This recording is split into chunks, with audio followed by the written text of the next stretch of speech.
18장 고린도. 아테네 사역이 끝나고 바울은 고린도로 갔다. 거기서 그는 본도 태생 유대인 아굴라와 그 아내 브리스길라를 만났다. 그들은 글라우디오 황제가 유대인들에게 내린 대대적인 로마 추방령 때문에 이탈리아로부터 막 도착해 있었다.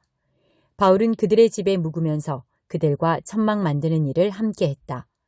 그는 안식일마다 회당에 가서 유대인과 그리스 사람 모두에게 예수에 대한 확신을 심어주려고 최선을 다했다. 마케도니아에서 실라와 디모데가 오자 바울은 말씀을 전하고 가르치는 일에 전념할 수 있었다. 그는 예수가 하나님의 메시아라는 사실을 유대인들에게 설득시키려고 애썼다. 그러나 뜻대로 되지 않았다. 유대인들이 한 일이라고는 사사건건 논쟁을 일삼고 그의 말을 반박하는 것이 전부였다. 몹시 화가 난 바울은 결국 그들에게 크게 실망해서 소용없는 일로 여기고 손을 뗐다. 그가 말했다. 그렇다면 여러분 마음대로 하십시오. 여러분이 뿌린 씨앗은 여러분이 거두게 될 것입니다. 이제부터 나는 다른 민족들을 위해 내 시간을 쓰겠습니다. 바울은 그곳을 떠나 유대인의 회당 바로 옆에 사는 디도 유스도의 집으로 갔다. 그는 하나님을 경외하는 사람이었다. 유대인들을 향한 바울의 수고가 전혀 헛되지는 않았다. 회당장 그리스보가 주님을 믿은 것이다. 그와 함께 그의 온 가족도 믿었다. 바울의 말을 듣는 중에 아주 많은 고린도 사람들이 믿고 세례를 받았다. 어느 날 밤 주님께서 바울의 꿈에 나타나 말씀하셨다. 계속 밀고 나가거라. 누구에게든지 겁을 먹거나 침묵해서는 안 된다.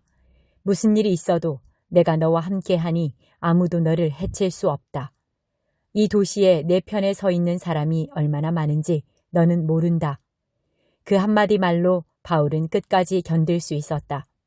그는 그곳에서 1년 반을 더 머물면서 고린도 사람들에게 하나님의 말씀을 신실하게 가르쳤다.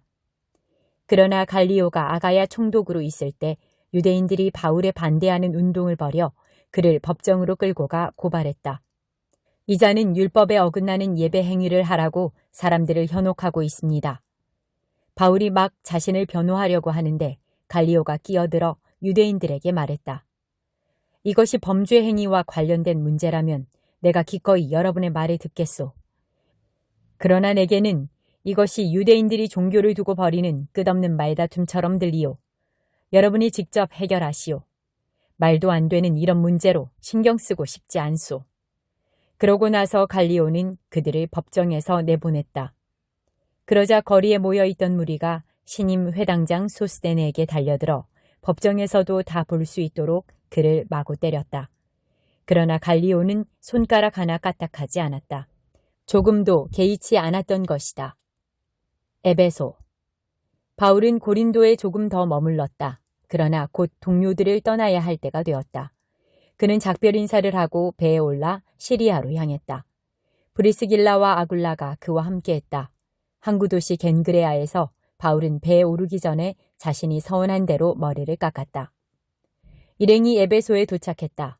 브리스길라와 아굴라는 배에서 내려 거기에 머물렀다. 바울도 배에서 잠시 내려 회당에 가서 유대인들에게 말씀을 전했다. 그들은 그가 더 오래 머물기를 원했으나 그는 그럴 수 없었다. 작별 인사를 한 뒤에 그는 하나님의 뜻이면 다시 돌아오겠습니다 하고 약속했다. 바울은 에베소를 떠나 가이사랴로 향했다. 그곳에 있는 그리스도인 모임에서 인사를 나눈 뒤에 안디옥까지 가서 여정을 마쳤다. 안디옥의 그리스도인들과 오랜 시간을 함께 보내고 나서 바울은 다시 갈라디아와 부르기아로 떠났다.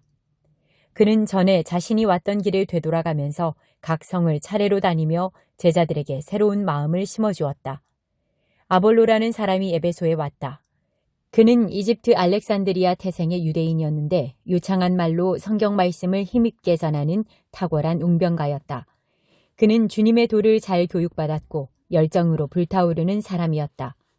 그가 예수에 대해 가르치는 내용은 아주 정확했으나 그 가르침은 요한의 세례까지밖에 이르지 못했다. 아볼로가 회당에서 말씀을 힘있게 전하는 것을 들은 브리스길라와 아굴라는 그를 따로 데려다가 그가 알지 못하는 나머지 이야기를 들려주었다. 아볼로가 아가야로 가기를 결정하자 에베소의 동료들이 그를 축복해 주었다. 그리고 그곳의 제자들에게 두 팔 벌려 그를 영접하도록 추천장을 써주었다. 과연 그를 기쁘게 맞아들인 보람이 있었다. 하나님의 크신 자비로 믿는 사람이 된 이들에게 아볼로는 큰 도움이 되었다. 특히 그는 유대인들과의 공개 토론에 능하여 예수가 참으로 하나님의 메시아라는 증거를 성경을 근거로 설득력 있게 제시했다. 19장. 아볼로가 고린도에 가 있는 동안 바울은 높은 지역을 거쳐 에베소에 이르렀다. 거기서 몇몇 제자들을 만난 바울은 먼저 이런 말부터 꺼냈다. 여러분이 믿을 때에 성령을 받았습니까? 여러분은 하나님을 머리에만 모셨습니까? 아니면 마음에도 모셨습니까? 그분이 여러분 안에 들어오셨습니까? 성령이라니요? 하나님이 우리 안에 계신다고요? 그런 말은 처음 듣습니다. 그럼 세례는 어떻게 받았습니까? 바울이 물었다. 요한의 세례를 받았습니다. 아, 그렇군요.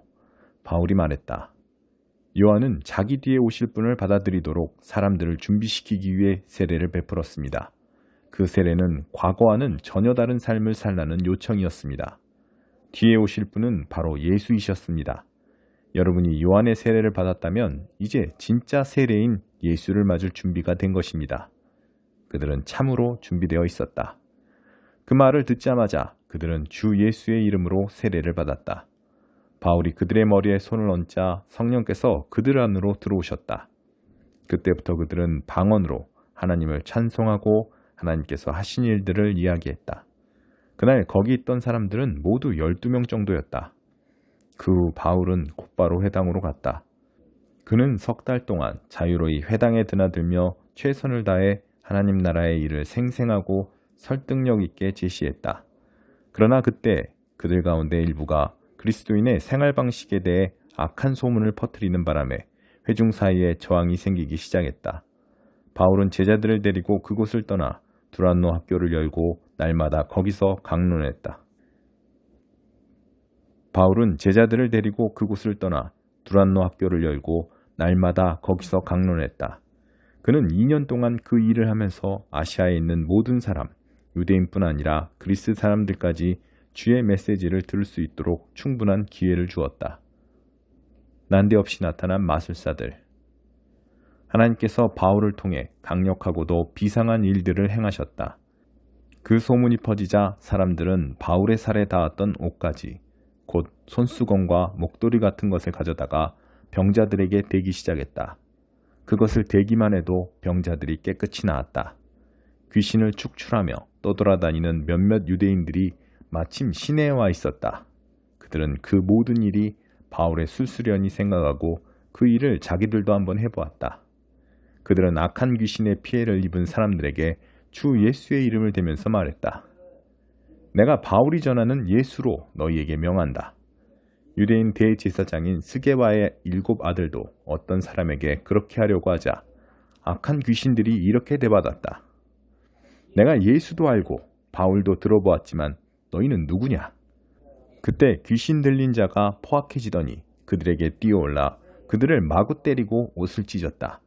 그들은 옷이 벗겨진 채 피를 흘리면서 있는 힘을 다해 달아났다. 곧 이 일이 에베소 전역에 있는 유대인과 그리스 사람들에게 알려졌다. 이 일의 배후와 중심에 하나님이 계시다는 인식이 퍼져나갔다. 바울에 대한 사람들의 호기심은 점차 주 예수를 높이는 마음으로 바뀌어갔다. 그렇게 믿게 된 많은 사람들이 자신의 정체를 밝히고 은밀히 행하던 마술에서 완전히 손을 뗐다. 온갖 종류의 마술사와 점쟁이들이 마술책과 주술책을 가지고 나타나서 그것들을 전부 불태워버렸다. 어떤 사람이 그 값을 계산해보니 은하 5만이나 되었다. 이제 에베소에서 주님의 말씀이 최고이자 대세인 것이 분명해졌다. 아데미 여신. 이 모든 일이 있고 나서 바울은 마케도니아와 아가야로 이동했다. 거기서 그는 예루살렘으로 갈 때가 되었다고 판단했다. 그는 이제 나는 로마로 갑니다. 내가 로마를 꼭 보아야겠습니다. 하고 말했다. 그는 자신의 조력자 가운데 디모데와 에라스도 2 사람을 마케도니아로 보내고 얼마 동안 아시아에 머물면서 남은 일을 마무리했다. 그러나 그가 떠나기 전에 이 돌을 두고 큰 소동이 벌어졌다. 데메드리오라 하는 은세공인이 아데미 여신의 신당을 제작하는 일을 했는데 사업이 번창하여 많은 장인을 두고 있었다. 그는 자신이 고용한 사람들과 그 외에 비슷한 일로 고용된 사람들을 모아놓고 말했다. 여러분도 잘 알다시피 우리는 이 사업으로 그럭저럭 먹고 살고 있습니다. 그런데 바울이라는 자가 끼어들어 손으로 만든 신 따위는 없다고 사람들에게 말하고 다녀 우리 일을 망치고 있습니다. 여기 에베소에서만 아니라 아시아 전역에서 많은 사람들이 그를 따르고 있습니다. 우리 사업만 무너질 위험에 처한 것이 아닙니다. 아데미의 영광스러운 명성도 흔적 없이 허물어질 지경입니다. 그렇게 되면 저 유명한 아데미 여신의 신전도 틀림없이 잔해더미가 되고 말 것입니다. 온 세상이 우리의 아데미를 숭배하고 있으니 이것은 단순히 한 지역만의 문제가 아닙니다. 그 말에 사람들이 격분했다. 그들은 거리로 뛰쳐나가면서 에베소 사람들의 위대한 아데미여, 에베소 사람들의 위대한 아데미여 하고 소리쳤다. 그들은 온 도시에 소동을 일으키며 경기장으로 우르르 몰려갔다. 가는 길에 바울의 동료 가운데 가이오와 아리스다고 두 사람도 잡아갔다. 바울도 경기장 안으로 들어가려고 했으나 제자들이 말렸다. 바울과 친분이 있던 그 도시의 유력한 종교 지도자들도 같은 생각이었다. 절대로 저 폭도 곁에 가까이 가서는 안 됩니다. 사람들이 저마다 이렇게 저렇게 소리치고 있었다. 그들 대부분은 지금 무슨 일이 벌어지고 있는지, 자기가 왜 거기 있는지도 모르고 있었다. 유대인들이 상황을 통제해 보려고 알렉산더를 앞으로 밀자 여러 파당들이 그를 자기네 편으로 끌어들이려고 아우성이었다. 그러나 그는 그들을 무시하고 엄숙한 손짓으로 폭도를 조용히 시켰다. 하지만 그가 입을 여는 순간에 유대인이라는 사실이 밝혀지자 그들은 소리를 질러 그의 말을 막아버렸다. 에베소 사람들의 위대한 아데미여, 에베소 사람들의 위대한 아데미여. 그들은 2시간이 넘도록 계속 소리쳤다. 마침내 에베소시의 서기가 폭도를 진정시키고 말했다. 시민 여러분, 우리의 사랑스러운 도시 에베소가 영광스러운 아데미와 하늘에서 직접 떨어진 신성한 석상을 지키는 도시인 것을 모르는 사람이 어디 있습니까? 이것은 부인할 수 없는 사실이니 여러분은 자중하십시오. 이런 행동은 아데미에게 어울리지 않는 행동입니다. 여러분이 여기로 끌고 온 이 사람들은 우리 신전이나 우리 여신에게 해를 끼친 것이 하나도 없습니다. 그러니 데메드리오와 장인조합은 민원이 있거든 법정에 가서 원하는 대로 고발하면 됩니다. 그 밖에 고충이 있거든 정기 시민회의에 상정해서 해결하도록 하십시오. 오늘 벌어진 일은 변명의 여지가 없습니다. 여러분은 지금 우리 도시를 심각한 위험에 빠뜨리고 있습니다. 로마가 폭도를 곱게 보지 않는다는 사실을 잊지 마십시오. 그렇게 말하고 그는 사람들을 집으로 돌려보냈다.